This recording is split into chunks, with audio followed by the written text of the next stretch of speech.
We're going to have two quick little finance discussions in relation to two new products that are going to be hitting the market for us that in many different ways are going to be probably parts of our collection at some point. And we figured we might as well talk about the monetary ways that we could go about it. We recently were shown how the packaging for the Transformers Earthrise Cybertronian Villains Decepticon 2-pack looks, as well as we got some new photos of Masterpiece Arcee from Figure King magazine. We'll first go into that of the Cybertronian Clones. Now, we pretty much knew how much this was going to cost. I talked about this earlier in the month, just about like the finance of it, but I'll just go over some things quickly. It's now 100% confirmed now that we have some in-box images of the final product. It will be a Target exclusive. The rumored price that we still don't know 100%, but the rumor price was originally $30, so it's probably going to stay at that. It is a increase of $10 from the original 2-pack price, which was back when Walgreens had the 2-pack as an exclusive, which was the one that had just Wingspan along with Cloudraker from the Autobot team. It was $19.99 USD, so there's a $10 increase there. I don't know why. That's just the way it is today with our pricing. Of course, this same Walgreens exclusive back when it was $19.99 in Canada was available at MassiveGains for $26.99, so expect probably a price increase when this reaches Canada too. Now, the thing about this is that this is based off of like the color scheme that we have now that's confirmed. It's not a 100% repack of the original clones, one that you were only able to get through the Siege of Cybertron box set, which that's how you got Pounce, and that box set was like I think $120.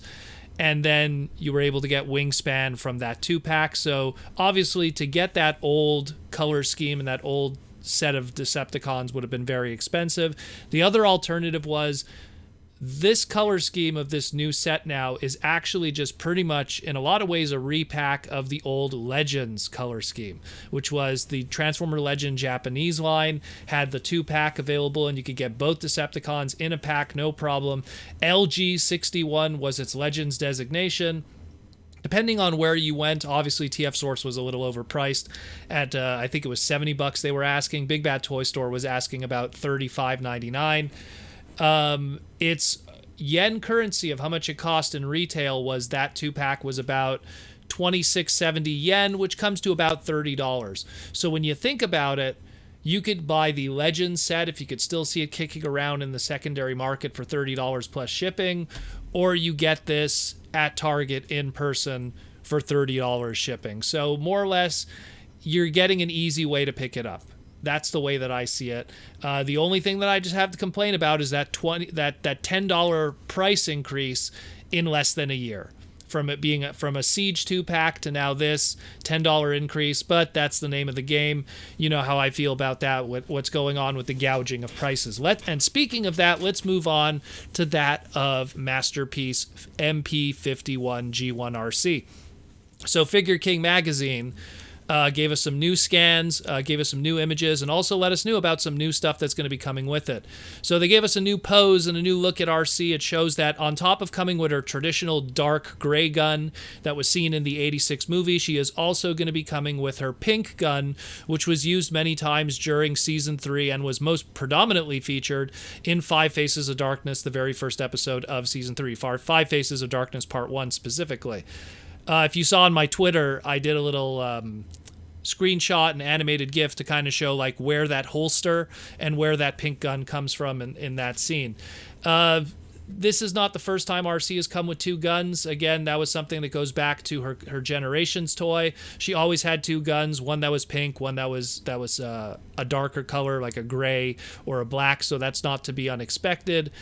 But yeah, hey, she comes with something extra. And I think that the reason why now she comes with more stuff, and it's much like Hound and a lot of others, is I think they're trying to justify a new, larger price point.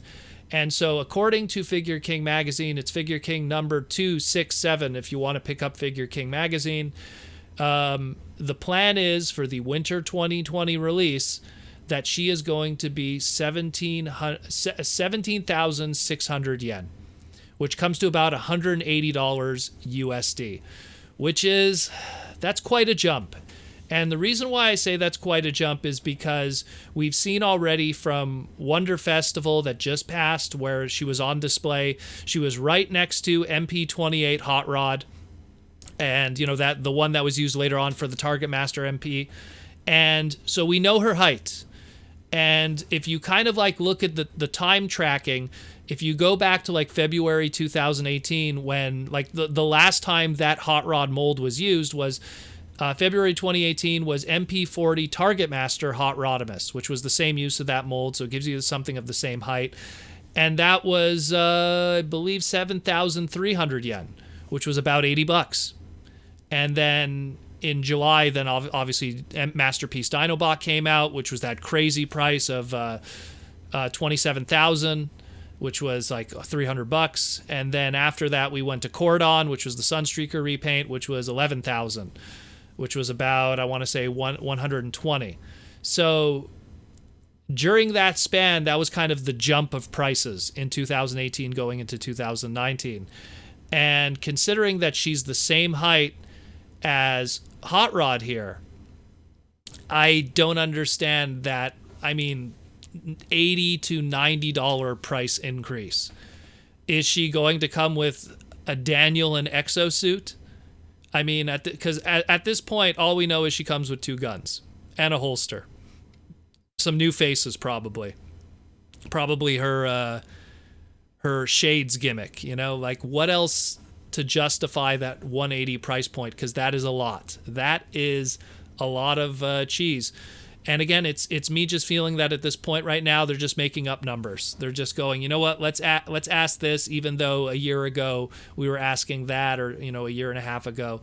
So it's kind of crazy, but that's just the name of the game right now. Takara really is setting the prices higher and higher. They're looking at the market. They're looking at the hot toys market. They're looking at what people are spending in the more, I guess we'll call it money loose China.